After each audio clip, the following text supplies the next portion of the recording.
Recording. The Oh, recording is beginning.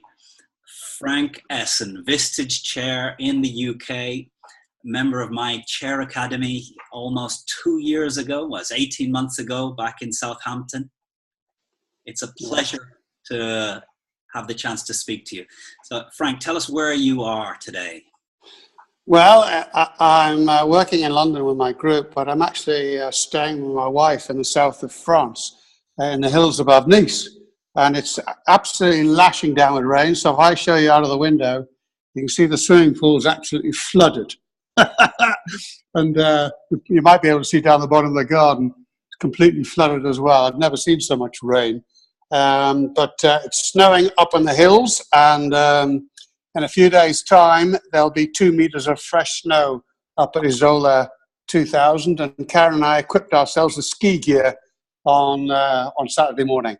So not bad. And I'm using EasyJet from Nice, which is about 25 minutes away, as my bus service to London.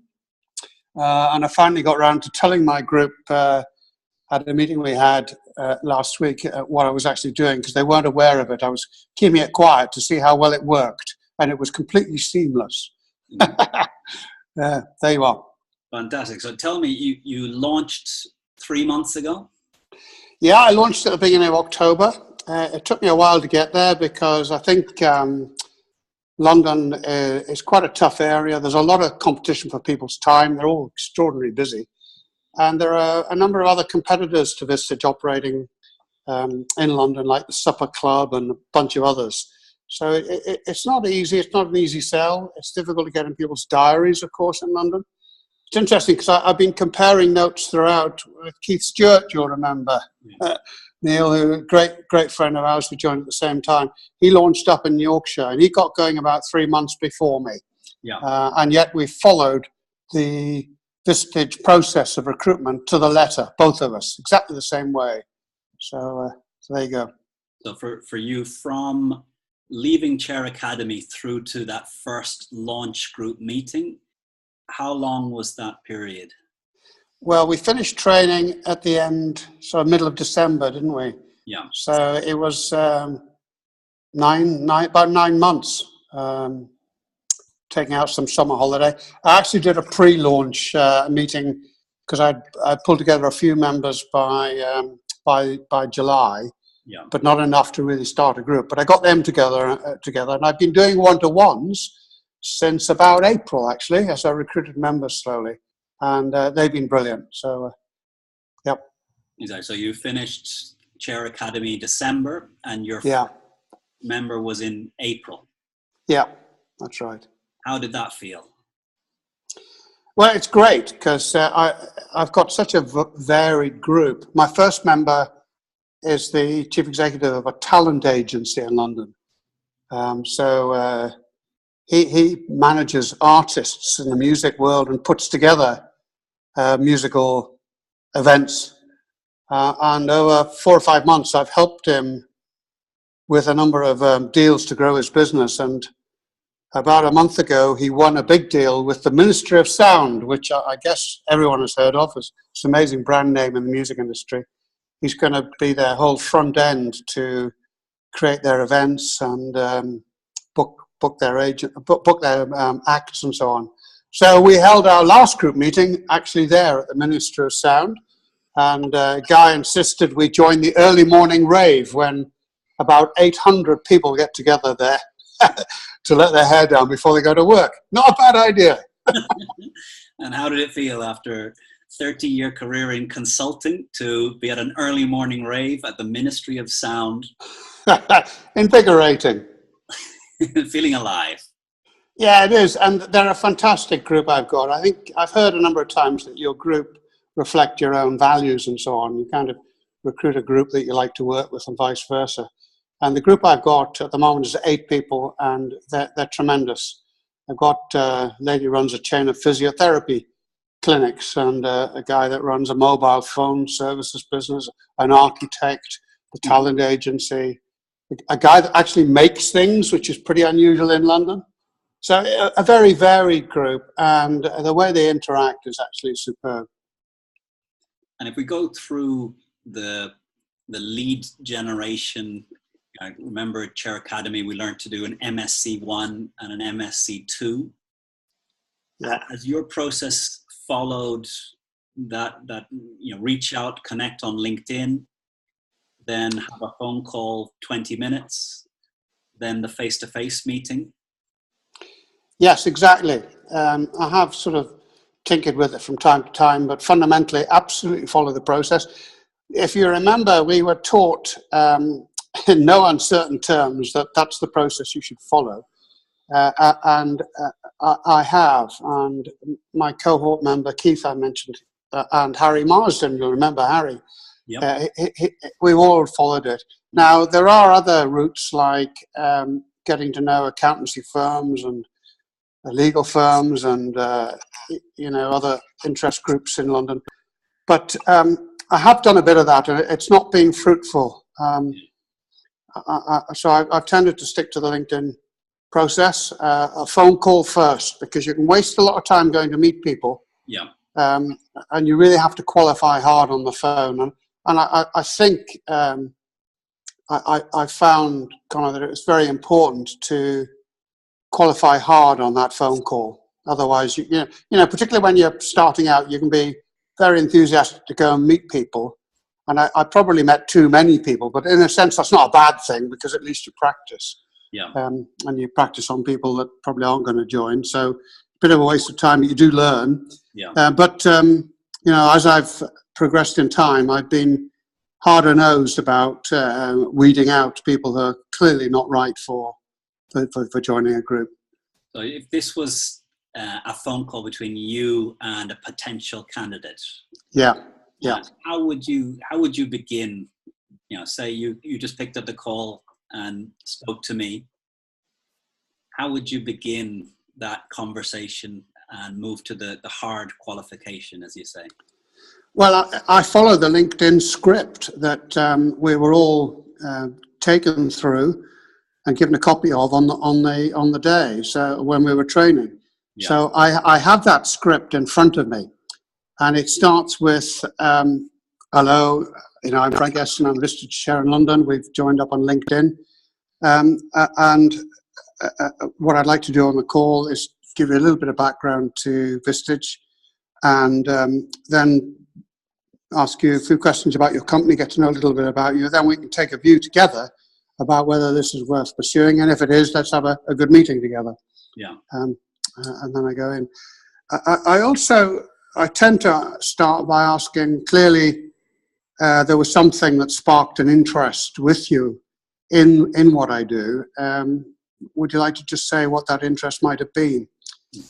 And that gets them to speak first. And you often find they'll say things like, well, actually, I've heard of Vistage, and I've been looking at doing something like this. Or they might say, well, actually, I know absolutely nothing about you, so just talk. But either way, you understand where they are first. And I think that's best practice. No, I love that question. You would quite quickly move to that. What intrigued you, or why did you accept this phone call? Yeah. No, I like that's right. Get them to explain why they've taken your call. That's right. And some people will be quite short. Others might speak for a couple of minutes and say, well, I've just become a managing director. Some friends or my colleagues have been advising me to get some training and development as a managing director, and I'd heard of Vistage and blah, blah, blah. And then you've got a warm contact on the phone. Yeah. So it really sets the scene. And what are the signals that you could hear in that phone call that tell you this is not a candidate to move on any further in the process?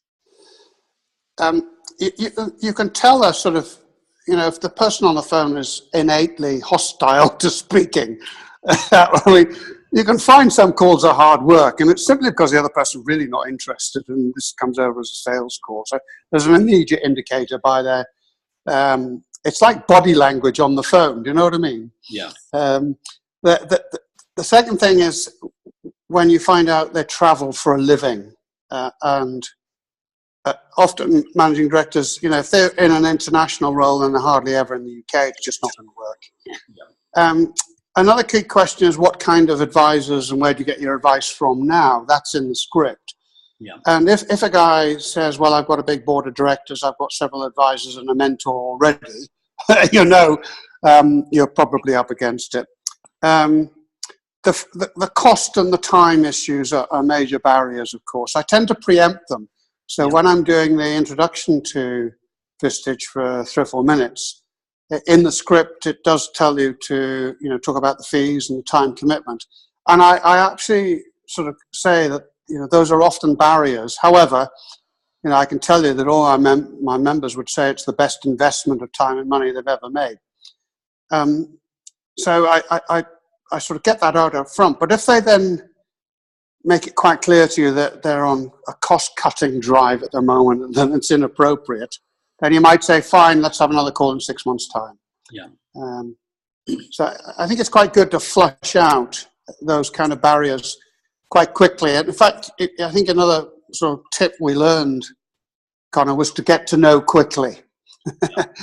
And if it's a no-no, there's no point in pressing forward. And I'll sometimes cut a conversation short and just give them time back if I feel it's not appropriate.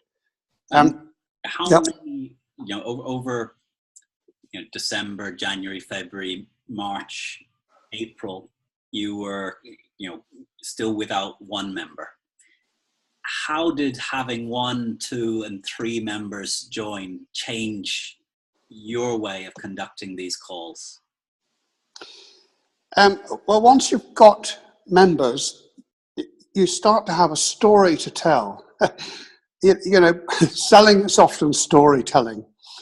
And when people raise a barrier, say like, I haven't got the time, I can genuinely say on the call, well, look, I could put you in touch with one of my members who said at our group meeting last week that they found they've got time back as a result of being a member because they're delegating better, they're managing their time better, and they've made changes to their team as a result of the interactions with me and the group, which has made their life much better managed, better organized. So you develop real stories and it brings it to life. And of course, once you've got a group going, it's easier still because you really can tell stories about the members. And often,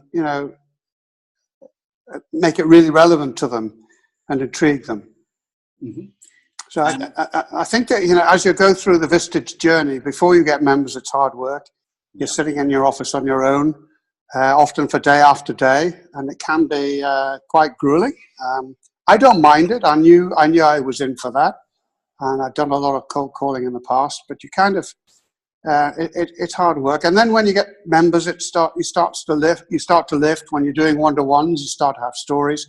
And when you've got a group, it's like you're on a different platform altogether, because it's almost like you're seeing whether they might like to join your group. It's kind of your call, not theirs, and you don't become arrogant. That's absolutely the wrong word, but you become more confident in your conversations with people. And it's all about selecting the right members to fit in with my group, so the nature of the conversation does change quite subtly. So I do encourage you to, bear with it, because as you recruit members and launch your group, the conversations become easier. And Frank, what was the darkest day for you over the journey from, I know meeting me at Chair Academy was one of the highlights. And you and I practiced MSC2 together. So, I would have joined your group straight back there in December.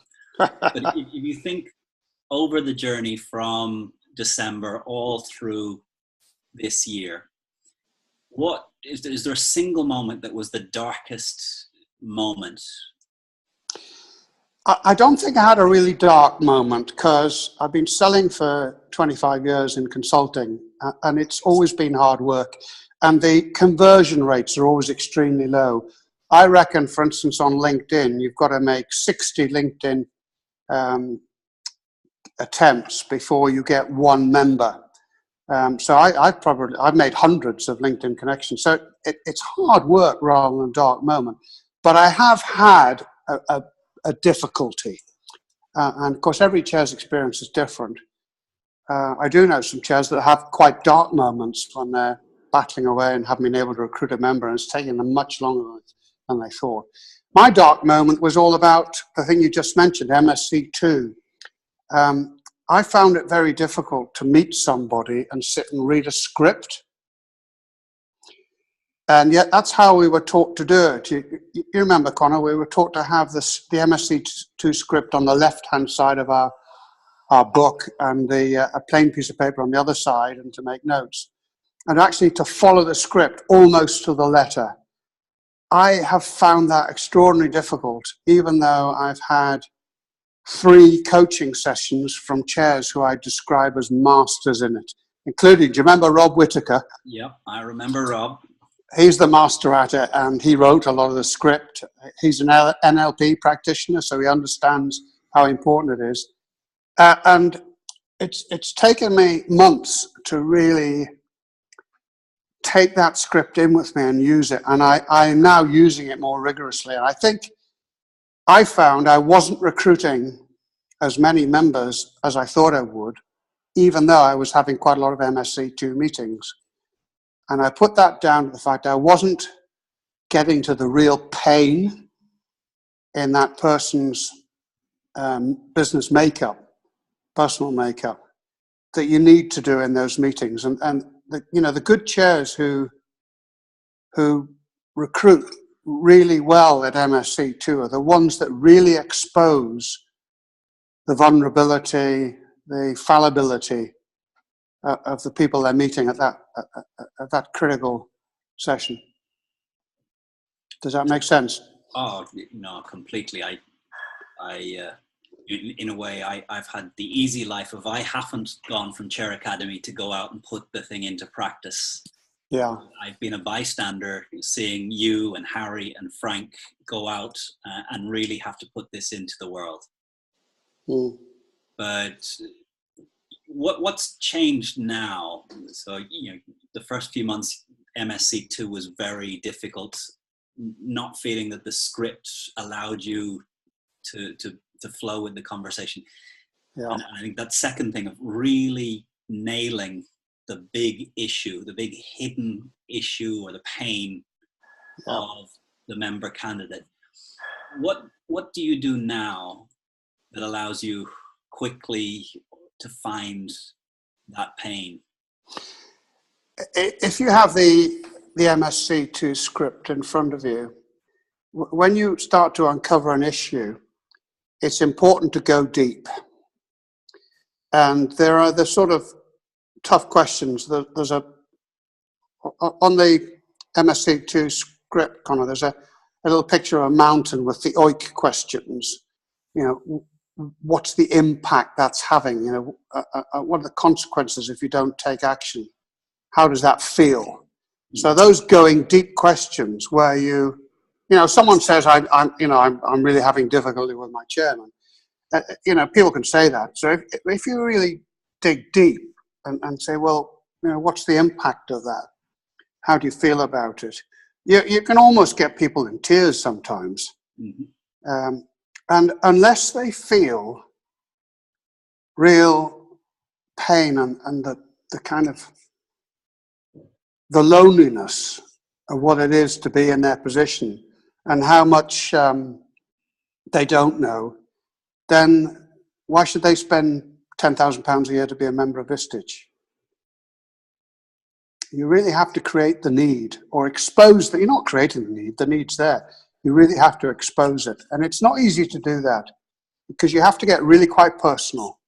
And I've got much, much better at doing that now. Really not letting them off the hook. So, if you could go back to Frank Esson of December 2016, what messages or lessons would you want to be able to give yourself that would have made you more quickly or more powerfully be able to take what we learned at Chair Academy and go and put it out into life? You've got to spend an awful long time connecting on LinkedIn, or whichever marketing method you choose. You have to be really dedicated at it. And I've seen a lot of chairs who are doing other jobs. They might be doing a bit of consulting work or working part-time, and they have failed. They haven't made it. So, number one, dedicate yourself to the front end of that funnel. Yeah. Number two, absolutely follow the process, MSC1, and particularly, as I've just described, MSC2.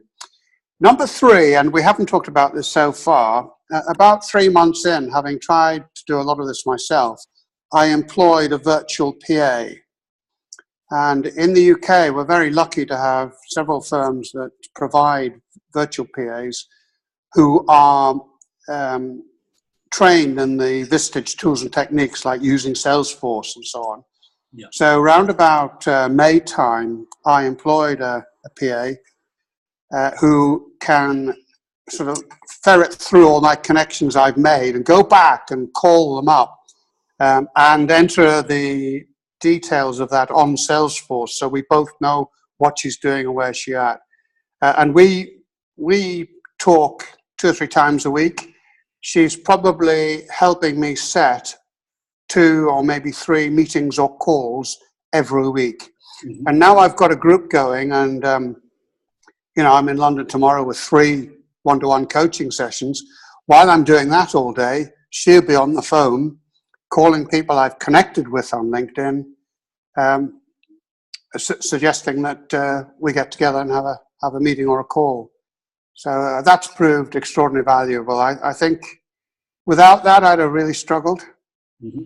When did you when did you hire the virtual PA? I think it was May time. May. I one member signed up. About that point, yes. About the time I had my first member. And if you remember, Connor, in the training we had, this was suggested that you might want to bring on a PA. But it was said that you should start yourself first so that you really get to know the process. And I think that's right. Yeah. I think that's right. But then once you've got to know the process, I would go straight and if you can afford it, of course, hire a PA to do some of the donkey work. And personally, I want to be meeting people, not sitting in an office doing LinkedIn messaging. Or speaking via Zoom to a guy in Barcelona. I don't mind that at all. Can I ask how much you pay the virtual PA? Yes, she's on a sort of bonus system. So there's in the UK, standard rate would be something like £15 an hour. Yeah. For each hour she's spending with you. I use 5 hours a week, so you can work that out. And then this particular virtual PA business, we pay £50 if the PA sets a call or a meeting. And in fact, I've also used my PA to help me for the BLSs. And we haven't talked about that, Connor, have we? But no. I have now run 5 business leaders seminars in London. And I've recruited 4 or 5 of my members from that. And that, we haven't talked about, that's really, really critical part of the process. Yeah. Where I've had up to a dozen people attending, and I've had nearly all of them in a diary afterwards to meet. Yeah. Good. So, and the BLS, at what point in the journey from not knowing you, connecting on LinkedIn, 20-minute phone call, the MSC2, 90 minutes, do you tend to put the BLS in a specific point along the journey, or is it more driven by the dates you set for the BLS? It's driven by the dates. I found it's really useful to put them in the diary. My first one was in March, and I put it in the diary. The first one was paid for by Vistage in the UK. They do that. And indeed, they put a marketing resource on called Prospecting Wizard to try and invite loads of people along to it. So they got behind that.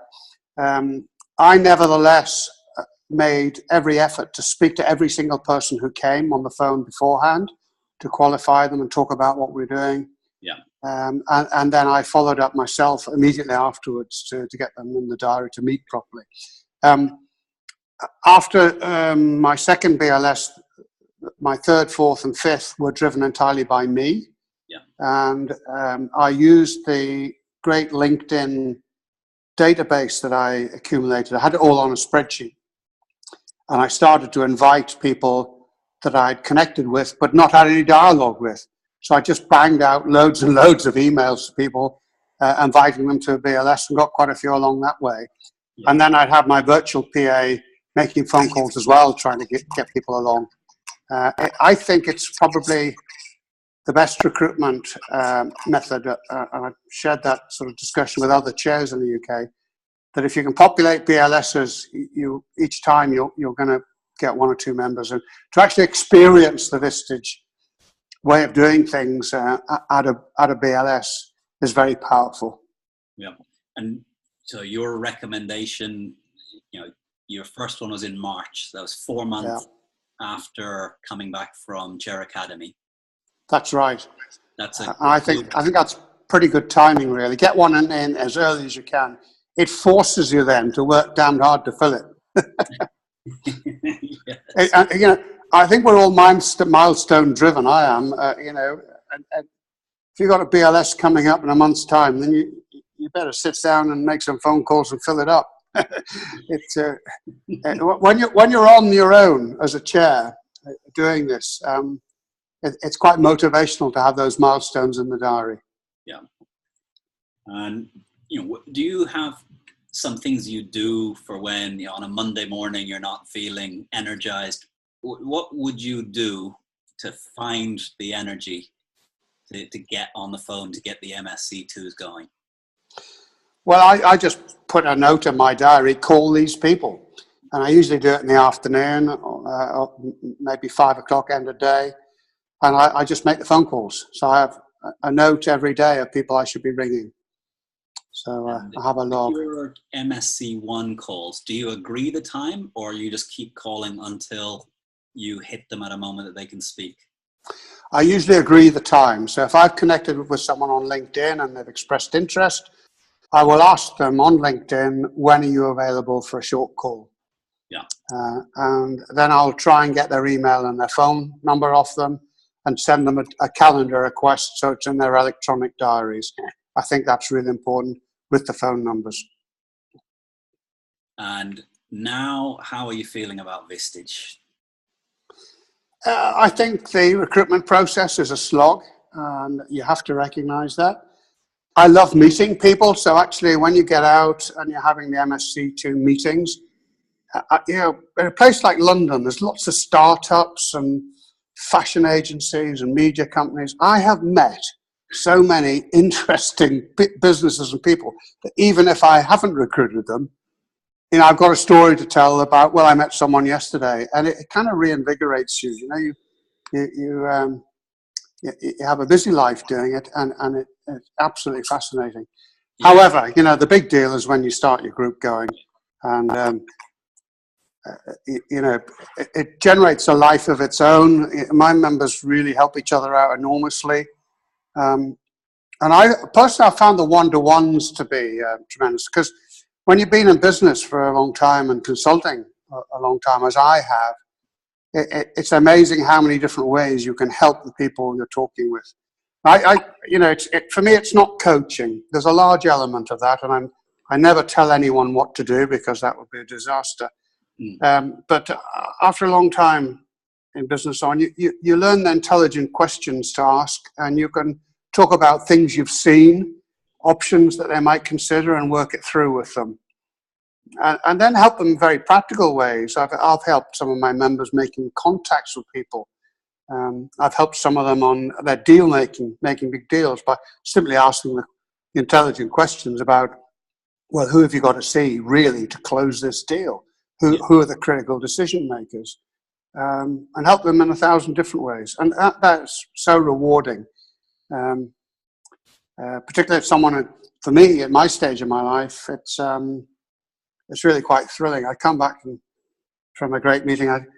sit and talk to my wife for half an hour, and I wish she'd just tell me to, shut up sometimes because I'm full of it. Yeah. So by the sounds of it, the MSc2 is quite a rewarding experience for you. It is, because I've always loved getting out and meeting people. Sitting at home being on the phone is one thing which I don't particularly enjoy, but I go into London and I meet people that I would never have dreamt of meeting before, and have really interesting conversations with them, and they look up to you. You've come in as a Vistage chair to meet them. You've got a lot of business experience. Often they're new in an MD role, or they're really struggling with particular issues in their business, with growth or with members of their team, and they don't have anyone else to talk to, so they will really open up. Yeah. And you find that time after time. It's amazing how easily people will open up if you've won their confidence. Mm-hmm. And I'd love to talk just a little bit about the living in France, running a group in London. Well, I'm quite unusual in that respect, but tomorrow morning I'm getting up at 5. On the 7 o'clock plane, I'm landing in London at 8 o'clock. I should be in central London for 9:30, and I'll have 3 one-to-ones before 5 o'clock. Now, my wife went into London last week to do just that, and she flew back in the evening. I find that a bit too much. I have a friend I stay with in London. I usually go there for a couple of days. And actually, the benefit, Con, is quite interesting, because I've been able to compartmentalize my life. I tend to spend Mondays and Fridays here, and we'll spend a day, 2 days, 3 days in London. And it's put a nice partition between my marketing and calling efforts and my meetings. Yeah. Whereas I found before I was somewhat indisciplined. I used to go in and out of London at a moment's notice. And that takes a lot of time. So actually, although there's a travel time, I don't think it's any less efficient. Yeah. And I'm living in the south of France. Where would you rather be? even if it is still lashing down out there. Well, I can tell you, it has stopped raining in Barcelona, and the winds are moving from here to there. So within a couple of hours, it will stop raining. I can't claim sun is on its way. Well, it's been beautiful down here. They've had the most wonderful autumn. We've been in our shirt sleeves every day. But then, I go into London, and London's invigorating as well. So there are a lot of people that do this, commute between places like Nice, which are well served by airports. Yeah, it's not a problem. I'm used to traveling. I don't mind it at all. And so has Vistage Chairing been what you hoped it could be for your life? Yes. I joined Vistage within 3 weeks of hearing about it, because I realized straight away that the model that Vistage has was exactly what I wanted to do. I love spending time one-to-one with people talking about their business issues. I love helping them with those business issues. And I love running groups of people. I always have. I get my energy from groups of people like that. So it's absolutely been spot on for me. And I can imagine doing this for a number of years. I'd probably open up a second group sometime later this year. Fantastic. And what has been the highlight of all of these months of work? Helping, I think, 3 of my members make really tough decisions. All 3 of them have had to part company with people they founded their businesses with, often who are friends, but it's just not working anymore, and it's been holding up their development of their companies. All 3 of these people have made those decisions and then brought on other people in their companies to really stand up and take bigger roles. So it's worked a treat in helping them really get onto a new plane of growth. So helping the tough decisions has been tremendous. Winning some deals. I mentioned this Ministry of Sound deal, which my talent agency chief executive has won. I spent probably 3 or 4 hours over 3 months working with him on that, and having phone calls between times where he'd ring me up and say, "Frank, I've reached this obstacle," because these kind of deals are a series of hurdles. And I never expected I'd be involved in that kind of thing. So, as I said, you get involved with people in ways you never imagined. And that's a lot of fun. Now, when he won that, it was the day we had our second group meeting. He announced it at the end of the group meeting. We played some Ministry of Sound rap music, and we all went off for a drink. And he said at that group meeting, I wouldn't have done it without Frank. And I'm almost embarrassed to say that, Connor. But that's what he said at the group meeting. And that makes you feel pretty good. Well, Frank, it's been a real pleasure to reconnect with you. A real pleasure to see how far you've come from those days in December in Southampton practicing MSc2s on each other. Yep. Thank you very much for taking the time to share your journey with me and with the Vistage Spain chair community. It's been a great pleasure. And if you ever need me to come over for a few days to Barcelona or Madrid, they're two of my favorite cities. Count me in. Excellent. I'll just write that one down. Frank Esson, the 11th of December, has committed a yes, a preemptive yes. Done. Good to talk with you. Likewise, a real pleasure, Frank. I'm going to hit stop on the record here.